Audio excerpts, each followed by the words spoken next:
A və B sadə ədədlərdir. A üstəgəl B nə qədərdir? Möhtəşəm bir yol deyəcəm. Ekrana yaxın əyləşin. Baxın, A və B hər biri sadə ədədlərdir. 5-ə bölünür. 40A 5-ə bölünür, 15-ə bölünür. Deməli, B-də nə olmalıdır? 5-ə bölünən bir ədəd və 5-ə bölünən yeganə ədəd eyni zamanda sadə olan ədəd neçədir? 5-in özü. Deməli, B-nin özü 5-ə bərabərdir. 5A kvadrat üstəgəl 5-in kvadratı bərabərdir 40A çıx 10-a. 5A kvadrat çıx 40A üstəgəl 35 bərabərdir 0-a. Hər birin 5-ə bölsəm,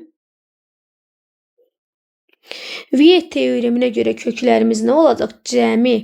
Yəni A1 üstəgəl A2'miz bizə 8, A1 vurulsun A2'miz 7. 1 və 7 olar. Bizdən nə demişdi əvvəlcədən? Nəyi soruşmuşdu? A və B-nin sadə ədəd olmasını. Təbii ki, bilirik ki, bir nə sadə, nə mürəkkəbdir. A da 7-yə bərabər olar. A üstəgəl B dostlar olar 7 üstəgəl 5 bərabərdir 12.